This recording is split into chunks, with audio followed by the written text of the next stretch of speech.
Pada zaman dahulu, hiduplah sepasang kakek dan nenek di pondok kecil dekat hutan. Mereka hidup bahagia dan damai. Sayangnya, mereka tidak mempunyai anak. Pada suatu hari, ketika sang nenek membuat adonan kue di dapur, suaminya datang. Sayang, kau masak apa hari ini? Oh sayang, hari ini aku membuat manusia kue jahe. Sang nenek menguleni adonan dan membentuknya menjadi manusia kue jahe. Setelah memasukkan ke dalam oven, nenek itu duduk dan menunggu manusia kue jahe itu dipanggang. Saat tercium aroma lezat di seluruh dapur, sang nenek mengenakan sarung tangannya dan mengeluarkan kue jahe itu. Sekarang saatnya menghias. Nenek membuat mata dari kismis dan hidung yang lucu menggunakan permen. Lalu dia menggunakan krim untuk membuat rambut dan pakaian. Dan terakhir, nenek menggunakan ceri sebagai hiasan kancing baju. Sambil melihat hasil karyanya, nenek berkata, "Manusia kue jaheku terlihat cantik, tapi rasanya ada yang kurang." Nenek melihat kuenya lagi dan mulutnya. Aku lupa membuat mulutnya. Nenek menggambar mulut di wajah manusia kue jahe dengan krim. Oh iya, sekarang kau sudah lengkap manusia kue jaheku. Tiba-tiba terjadi sesuatu yang tidak terduga. Terima kasih. Tapi bagaimana mungkin kau bisa bicara? Manusia kue jahe tiba-tiba berdiri dan mulai berlari. Ya, dan aku bisa berlari juga. Manusia kue jahe melompat dari meja dapur ke kursi, lalu ke tanah dan mulai berlari cepat ke arah pintu dapur, lalu ke taman. Kembali! Kembali! Sang nenek berteriak. Manusia kue jahe mulai berbicara sambil berlari. Ya, larilah secepat yang kau bisa. Tak ada yang bisa menangkapku, karena aku manusia kue jahe.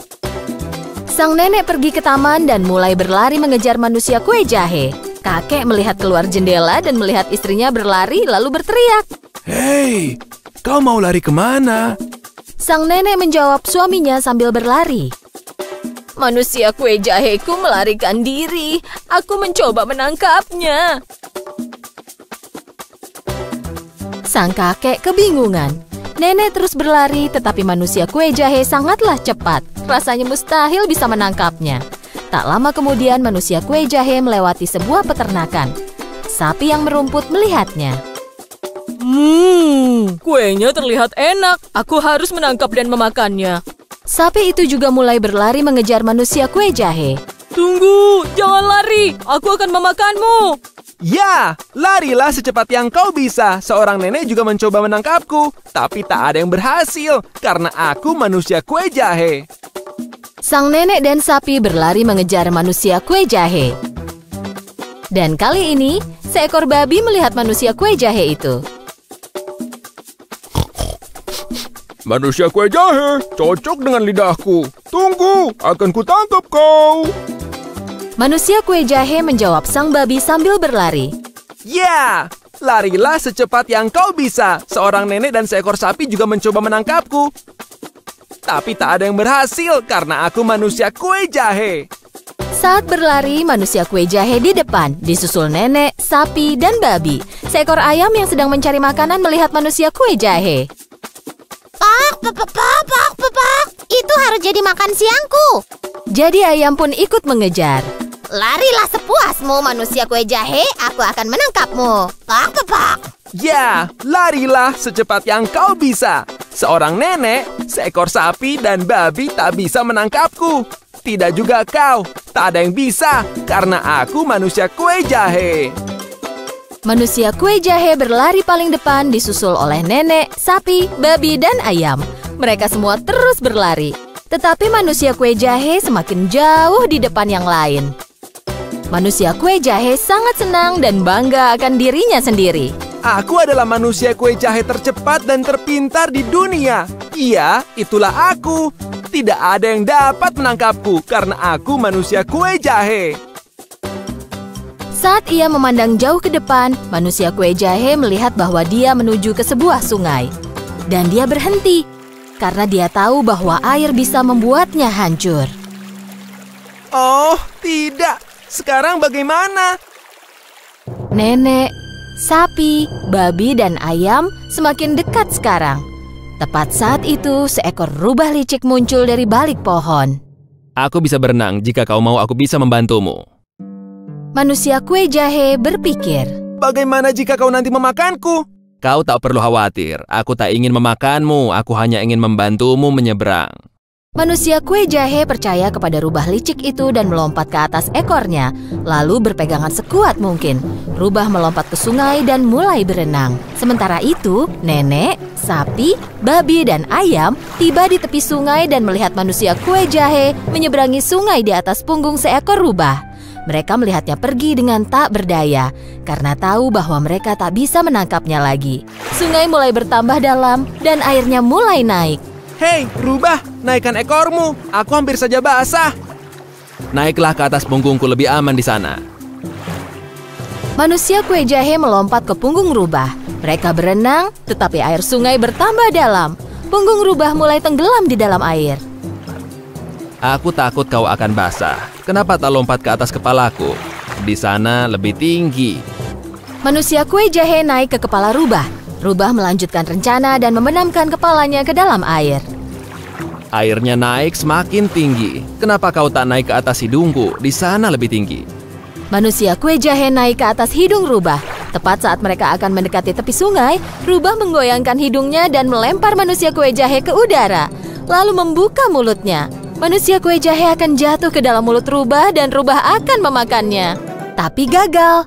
Saat manusia kue jahe di udara, seekor burung gagak terbang di atas mereka, menangkap manusia kue jahe dengan paruhnya.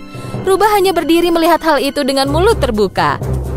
Manusia kue jahe menunggu sang gagak terbang lebih jauh, lalu bertanya, Apa burung gagak memakan kue? Saat burung gagak membuka paruhnya untuk menjawab, manusia kue jahe jatuh dan mulai berlari secepat mungkin.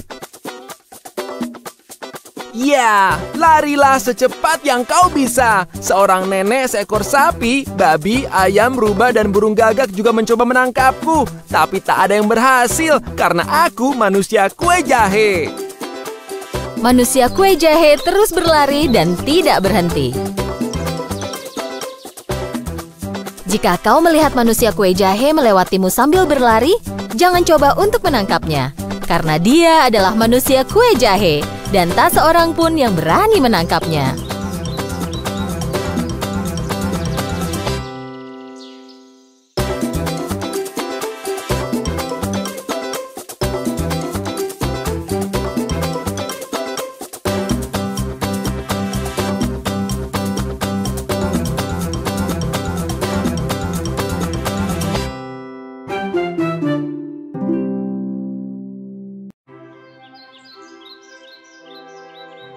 Pada zaman dahulu, di pondok kecil di hutan, hiduplah ibu kambing dan anak-anaknya dengan bahagia.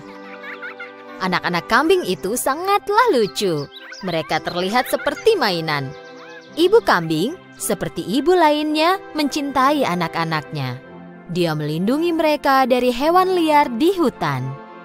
Suatu hari, sebelum pergi mencari makanan, ibu kambing memanggil semua kambing dan berkata,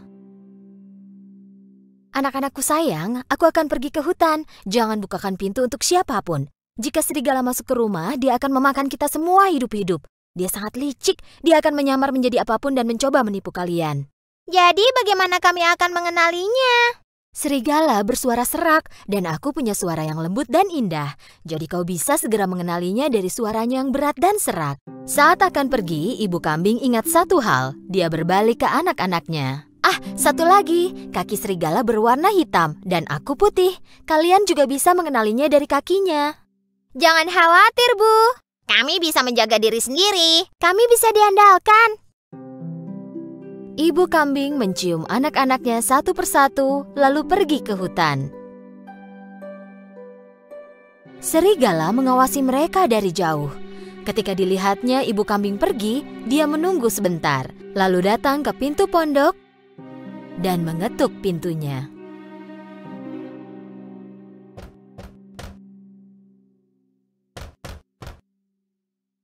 Siapa itu? Anak-anak, buka pintunya. Ibumu di sini. Aku membawakan makanan enak untuk kalian. Tetapi anak-anak kambing langsung mengenali suara serak serigala. Tanpa membuka pintunya, mereka berteriak. Kau bukan ibu kami. Suara ibu kami manis dan lebih indah. Kau adalah serigala. Kau tak bisa menipu kami. Serigala sangat marah karena tak bisa menipu anak-anak kambing. Jadi dia pergi ke toko, membeli kapur besar dan memakannya. Kini suaranya terdengar jadi lebih lembut. Lalu dia kembali ke pondok dan mengetuk pintu lagi. Kali ini, serigala mulai berbicara dengan suara lembut. Anak-anakku, buka pintunya. Ini ibu kalian. Aku bawakan makanan dari hutan untuk kalian. Mendengar suara lembut serigala, anak kambing pikir itu benar-benar ibu mereka. Tepat saat mereka akan membuka pintu, salah seorang dari mereka berteriak. Tunggu, tunggu. Mari kita periksa kakinya dari bawah pintu. Tentu saja mereka melihat kaki hitamnya serigala dari bawah pintu. Mereka pun berteriak lagi tanpa membuka pintu. Kami tak akan membukakan pintu untukmu. Kaki ibu kami tidak hitam. Warnanya putih. Kau pasti serigala. Dengan sangat marah, serigala pun pergi. Kali ini dia pergi ke toko roti. Ketika tukang roti melihat serigala di hadapannya, dia sangat kaget. Aku sekarang vegetarian, jadi aku hanya makan pasta. Boleh ku minta tepung? Serigala keluar dari toko roti dengan sekantung tepung. Saat mendekati pondok, dia membuka kantung dan menuang seluruh tepung ke kakinya. Sekarang kakinya putih semua. Serigala licik itu mengetuk pintu pondok untuk ketiga kalinya. Anak-anakku, buka pintunya. Ini ibu kalian. Aku membawakan makanan untuk kalian dari hutan. Tunjukkan dulu kakimu, jadi kami tahu kalau kau ibu kami. Serigala menunjukkan kakinya yang dilumuri tepung. Saat anak-anak kambing melihat kakinya, mereka percaya bahwa itu ibu mereka, lalu membukakan pintu. Dan apa yang mereka lihat? Serigala berdiri tepat di hadapan mereka. Anak kambing tidak tahu harus berbuat apa. Mereka mulai berlarian, berteriak. Tidak usah lari, akan kutangkap kalian semua. Salah satu anak kambing sembunyi di kolong meja. Yang kedua masuk ke kolong tempat tidur. Yang ketiga pergi ke cerobong asap. Yang keempat sembunyi di dapur. Yang kelima masuk ke dalam lemari. Yang keenam sembunyi di balik gorden. Dan anak kambing ketujuh masuk ke dalam jam raksasa di dinding. Tapi serigala licik sangatlah cepat. Dan satu persatu dia menangkap semua anak kambing. Lari, lari. Kemari, jangan lari. Akan kutangkap kalian semua. Stop!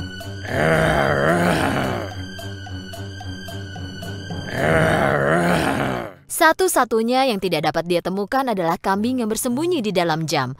Dia sudah kenyang jadi tak meneruskan mencari kambing ketujuh lalu pergi.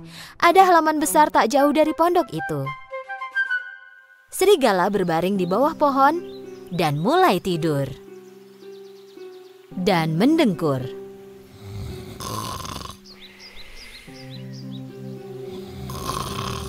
Tak lama kemudian, ibu kambing pulang. Saat dia lihat pintu terbuka, dia tahu ada hal buruk terjadi dan mulai berteriak.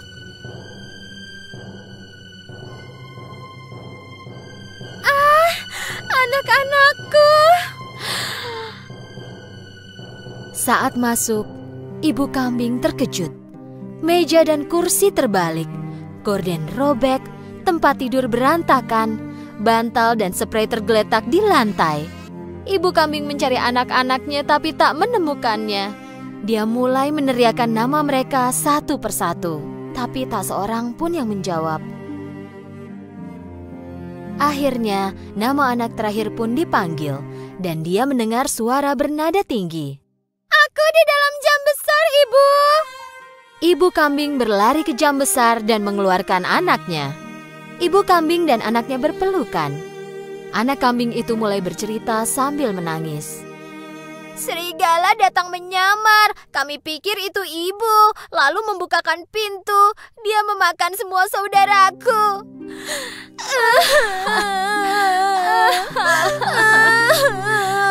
Anak-anakku.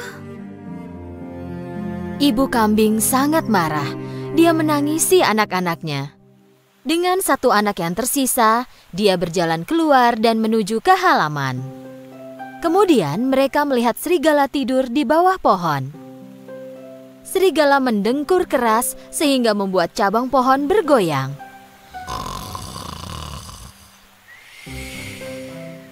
Ibu kambing mengamati serigala. Dia sadar bahwa di dalam perut serigala ada sesuatu yang bergerak. Ya ampun, apa itu anak-anakku ada di dalam perutnya dan mereka masih hidup? Ibu kambing menyusun rencana dan berkata ke anaknya, "Larilah ke rumah dan bawakan jarum, benang, dan gunting." Saat kambing kecil berlari pulang, ibu kambing mengumpulkan 6 batu besar dari tanah. Kemudian kambing kecil kembali dengan jarum, benang, dan gunting besar. Ibu kambing menggunting perut serigala. Dia segera melihat anak-anaknya. Lalu yang lain pun kelihatan satu persatu. Mereka semua sehat. Ibu kambing tak bisa menahan diri karena gembira. Semua anak kambing memeluk ibu mereka dengan sukacita. Ibu, kami mencintai ibu. Kami mencintaimu. Yeay. Kami mencintaimu. Mereka semua sangat senang. Anak-anakku, kalian selamat. Ibu kambing menaruh batu yang dia kumpulkan ke dalam perut serigala dengan hati-hati. Lalu menjahit perut serigala dengan jarum dan benang. Serigala tertidur nyenyak sehingga tidak merasakan apa-apa. Serigala tidak bergerak. Ibu kambing dan anak-anaknya segera kabur. Ketika serigala bangun, dia berdiri. Perutnya sakit sekali. Dia pikir mungkin karena dia makan terlalu banyak kambing. Karena perutnya penuh batu, dia jadi sangat haus. Dia menuju ke sungai untuk minum air. Tapi saat berjalan, batu-batu di perutnya saling berbenturan. Perutku terasa berat dan penuh. Seolah-olah semua kambing itu berubah jadi batu. Serigala ingin berlutut dan minum air. Karena batunya sangat berat, dia hilang keseimbangan dan terjatuh ke air. Tolong, aku tenggelam, tolong. Berteriak minta tolong, tapi tak ada yang menolongnya. Serigala tak sanggup menahan berat batu itu lagi dan tenggelam. Saat melihat apa yang terjadi, ibu kambing dan anak-anaknya berlari ke sungai. Serigala mati! Yeay! Serigala mati! Mereka menari dan melompat dengan bergandengan tangan. Sejak saat itu, ibu kambing dan ketujuh anaknya hidup damai dan bahagia di pondok mereka di hutan. Pada zaman dahulu, hiduplah 2 bersaudara bernama Hansel dan Gretel. Ibu mereka telah meninggal saat mereka masih bayi.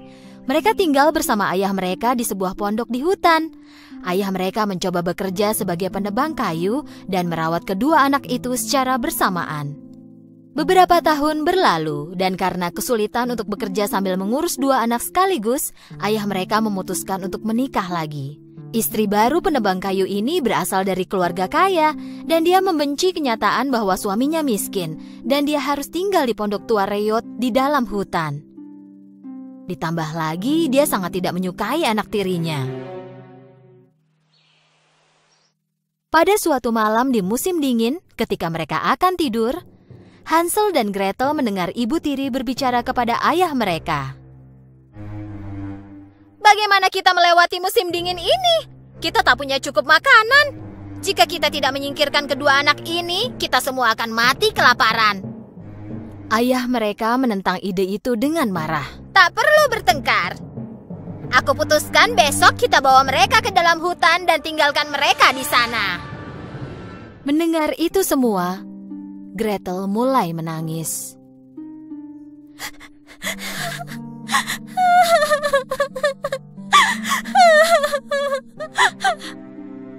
Kakaknya Hansel menghibur Gretel. Jangan khawatir Gretel, kita akan mencari jalan pulang bagaimanapun caranya. Malam itu, Hansel menyelinap keluar dan mengumpulkan kerikil sebanyak yang dia bisa di dalam sakunya. Keesokan paginya, mereka semua mulai berjalan menuju hutan. Ayah mereka memberitahu bahwa mereka akan melakukan hiking sekeluarga. Ketika mereka berjalan, tanpa sepengetahuan siapapun, Hansel menjatuhkan kerikil untuk menandai jalan pulang.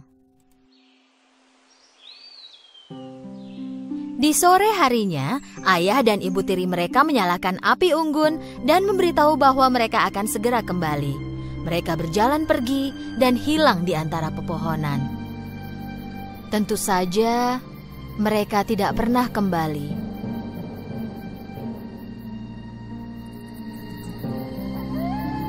Ketika malam tiba, suara yang menakutkan dari hewan liar di hutan mulai menggema di sekeliling Hansel dan Gretel. Sambil gemetar karena suara serigala yang menakutkan itu, Hansel dan Gretel tidak meninggalkan api unggun sampai bulan muncul. Lalu mereka mulai mengikuti kerikil yang berkilau oleh cahaya bulan dan berjalan pulang ke rumah. Bagus sekali, Hansel. Idemu ini pintar sekali. Saat anak-anak kembali ke rumah, ayah mereka sangat senang dan terkejut sekaligus. Ibu tiri mereka juga bertingkah seolah-olah dia senang, tapi di dalam hatinya dia masih sama. Dia sangat kesal karena mereka berhasil pulang. Setelah 3 hari, ibu tiri mencoba menyingkirkan mereka lagi. Kali ini di saat malam hari, ibu tiri mengunci pintu Hansel dan Gretel. Dan tidak membiarkan Hansel keluar mengumpulkan kerikil lagi. Tapi Hansel sangatlah pintar.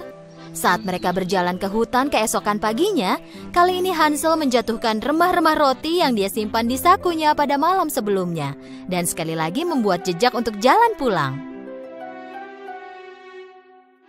Saat siang hari, ayah dan ibu tiri mereka mencari-cari alasan dan pergi, meninggalkan kedua anak itu lagi di dalam hutan. Menyadari bahwa kedua orang tuanya tidak kembali, Hansel dan Gretel mulai berjalan pulang sebelum hari gelap. Tapi kali ini, mereka tak bisa menemukan jejak yang mereka tinggalkan, karena semua remah roti telah dimakan oleh burung. Gretel mulai menangis. Untuk pertama kalinya, Hansel juga merasa tak berdaya. Kali ini, kedua anak itu benar-benar tersesat. Tanpa makanan dan dengan ketakutan, mereka berjalan di dalam hutan selama 3 hari. Pada hari ketiga, mereka melihat burung seputih salju. Burung itu berkicau dengan suara indahnya untuk Hansel dan Gretel.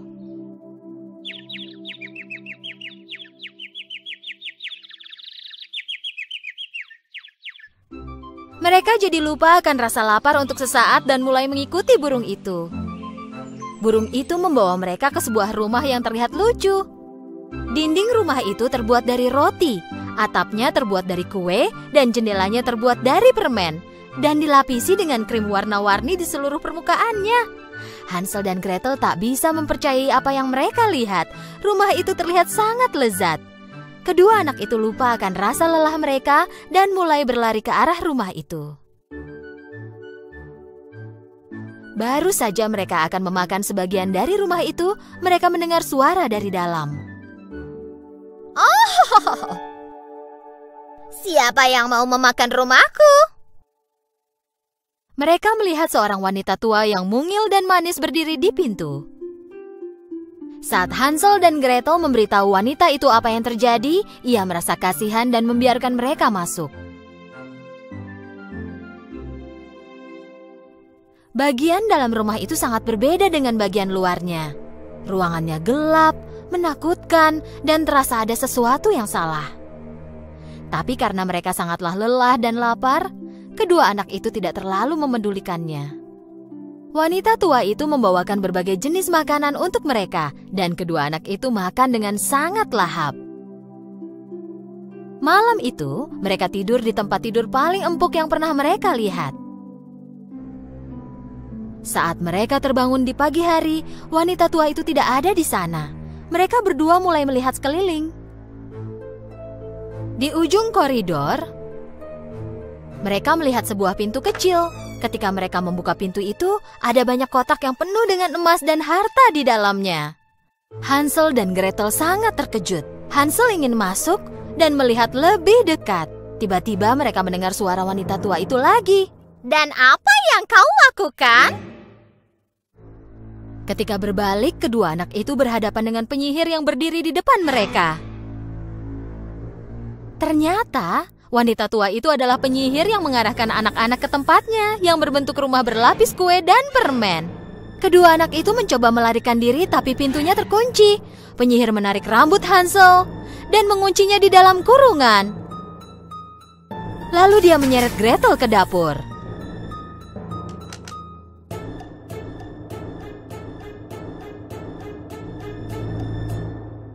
Kakakmu terlalu kurus.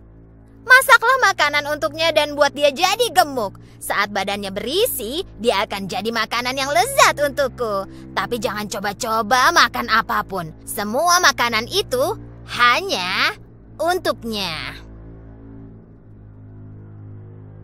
Tanpa punya pilihan apapun, Gretel melakukan apa yang diperintahkan padanya. Untungnya Hansel adalah anak yang pintar dan bijaksana. Dia memutuskan untuk menipu penyihir jahat. Setiap malam saat penyihir tidur, Hansel menggali lubang di bawah lantai kurungan. Penyihir memeriksa Hansel setiap pagi untuk melihat apakah beratnya bertambah atau tidak. Tapi Hansel tidak memakan apapun yang dimasak oleh adiknya, melainkan menyembunyikannya di dalam lubang yang dia gali. Sementara itu, penyihir memberitahu Gretel untuk memasak lebih banyak. Hal ini berlangsung berhari-hari sampai akhirnya penyihir itu tidak sabar lagi. Gemuk atau kurus, aku tak peduli lagi. Hari ini aku akan membuat Hansel menjadi kue pie. Penyihir berpaling ke Gretel. Lihat ke dalam oven apakah adonannya sudah terpanggang dengan baik. Meskipun dia ketakutan, Gretel juga seorang gadis bijaksana sama seperti kakaknya. Dia mengerti bahwa penyihir akan mendorongnya ke dalam oven. Aku tak bisa memasukkan kepala untuk melihat adonannya, kata Gretel sambil merajuk. Penyihir mendorong Gretel ke samping dan memasukkan kepalanya sendiri ke dalam oven. Gretel mengumpulkan segenap kekuatannya dan mendorong penyihir tua itu ke dalam oven dan menutup pintu oven.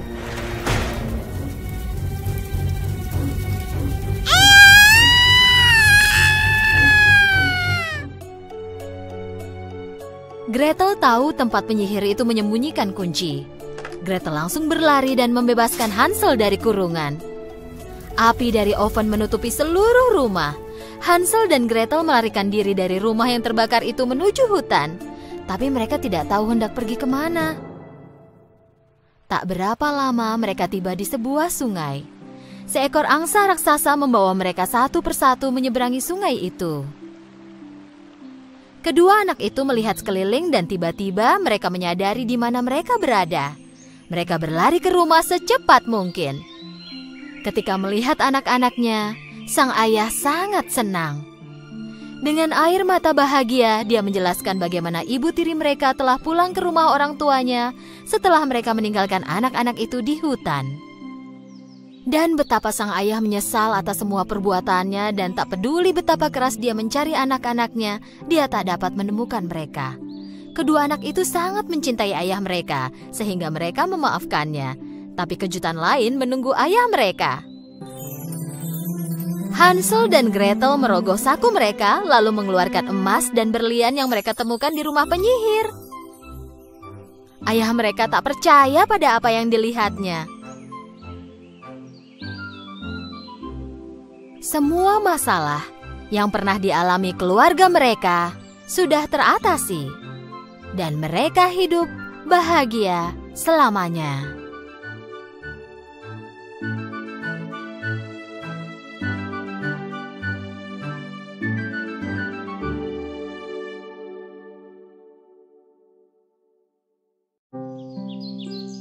Di sebuah peternakan kecil, hiduplah keluarga Itik yang lucu. Ibu Itik sedang mengerami telur-telurnya menunggu keluarnya anak Itik. Tepatnya ada 7 telur yang menunggu menetas. Satu pagi yang cerah, telur-telur itu mulai menetas.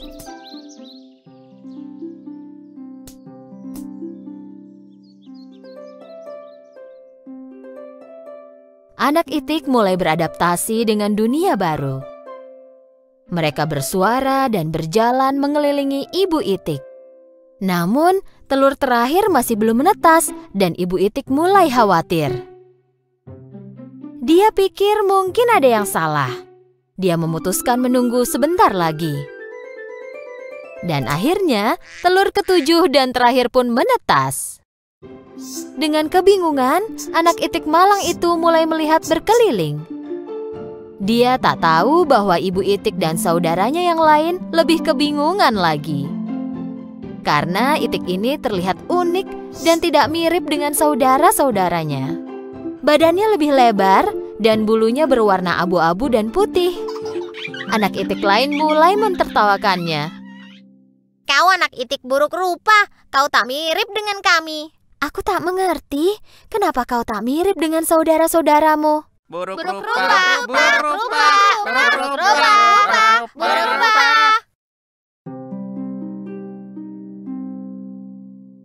Setelah beberapa waktu, anak itik itu pun tumbuh besar. Tapi anak itik buruk rupa tetap lebih besar daripada saudaranya, demikian juga warna bulunya. Kau tumbuh dengan cepat. Kenapa kau tetap terlihat buruk rupa? Waktu berlalu dan anak itik buruk rupa tumbuh menjadi itik yang penyendiri dan murung. Saudara-saudaranya tak mau bermain dengannya. Kami tak akan mau bermain denganmu karena kau buruk rupa. Semua hewan lain di peternakan itu pun mengejeknya. Itik buruk rupa, itik buruk rupa. Nya, itik buruk rupa, itik buruk rupa. Sebaliknya, ibu itik melakukan yang terbaik untuk melindunginya. Anakku yang malang, kenapa kau begitu beda dari yang lain? Hari berlalu, anak itik yang malang itu merasa sangat sedih. Sepanjang malam dia menangis tanpa suara dan berpikir bahwa tak seorang pun yang menginginkannya.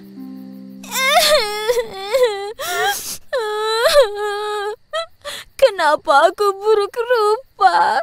Kenapa aku tak mirip seperti saudaraku? Satu hari, pemburu mendekati danau dekat tempat tinggal mereka. Pemburu mulai berburu itik yang mereka lihat. Saat ibu itik mencari makanan untuk anak-anaknya, dia tertangkap oleh pemburu. Anak itik buruk rupa tak tahu apa yang terjadi. Dia menunggu ibunya kembali sampai esok paginya.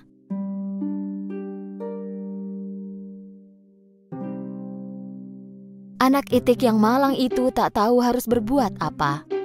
Pertama-tama dia mendatangi anjing, dan anjing itu mengusirnya dengan marah. Pergilah. Tak boleh ada yang melihatku bicara dengan itik buruk rupa sepertimu.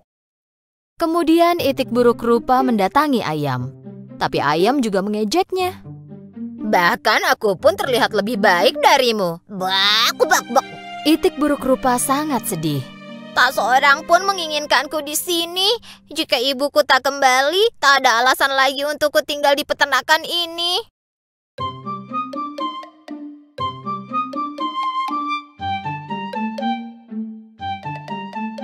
Pagi itu, itik buruk rupa meninggalkan peternakan. Dia berenang ke seberang danau. Dia menanyakan pertanyaan yang sama kepada semua hewan yang dia temui di jalan. Apa kau tahu itik yang mirip denganku? Apa kau tahu itik yang mirip denganku? Apa kau tahu itik yang mirip denganku? Dia menerima jawaban yang sama dari mereka semua. Mereka tak pernah melihat itik sejelek dia sebelumnya. Anak itik yang malang itu memulai perjalanannya dan mencapai danau lain. Dan dia pun menanyakan hal sama ke angsa liar. Kau tak boleh tinggal di sini. Ada pemburu yang berkeliaran. Cepat pergi dari sini. Ayo. Itik buruk rupa mulai bergerak pergi. Tak lama kemudian dia tiba di danau yang lain. Kali ini dia sendirian, tak ada siapapun yang terlihat. Ya, kalau tak ada yang menginginkanku, aku akan sembunyi di sini selamanya.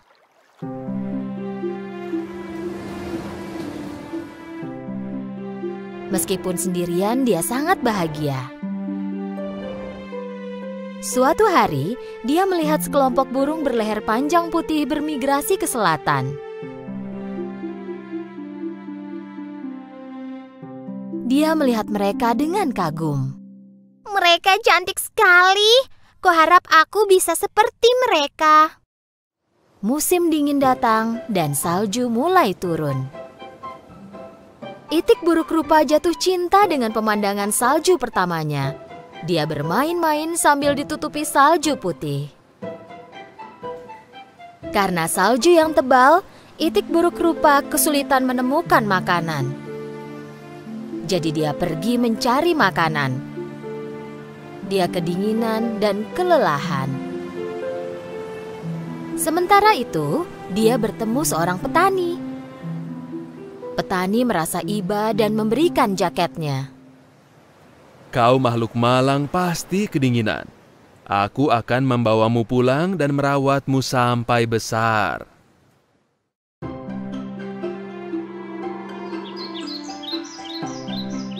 Petani menepati janjinya dan merawat anak itik itu. Saat musim semi tiba, itik buruk rupa sudah tumbuh besar. Supaya bisa punya tempat yang luas untuk bergerak, petani meninggalkan itik itu di danau. Kembali sendirian, tak lama itik buruk rupa melihat bayangannya di air. Tapi dia kagum pada apa yang dia lihat. Pertama-tama, dia tak mengenali dirinya sendiri. Dia pikir ada orang lain di belakangnya. Jadi dia melipat sayapnya dan melihat bayangannya pun melakukan hal yang sama. Dia merentangkan lehernya dan bayangannya pun meniru gerakan itu. Saat itu dia tahu bahwa burung luar biasa ini tak lain adalah dirinya sendiri. Oh, aku berubah sekali. Aku terlihat seperti burung yang terbang itu. Aku harus pulang dan menunjukkan diriku. Lalu dia pun pergi. Saat berenang di danau, dia bertemu sekelompok angsa. Karena kini dia adalah kawanan mereka, angsa itu mengajaknya ikut. Itik buruk rupa bepergian dengan sukacita bersama angsa.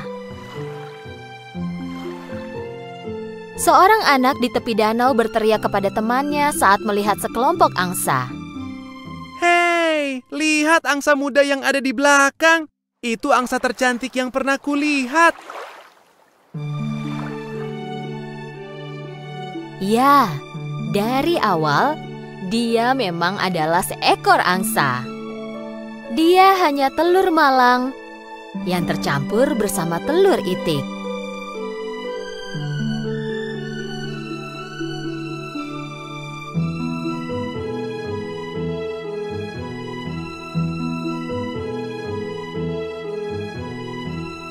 Tapi kini dia bersama keluarganya dan hidup bahagia pun menantinya.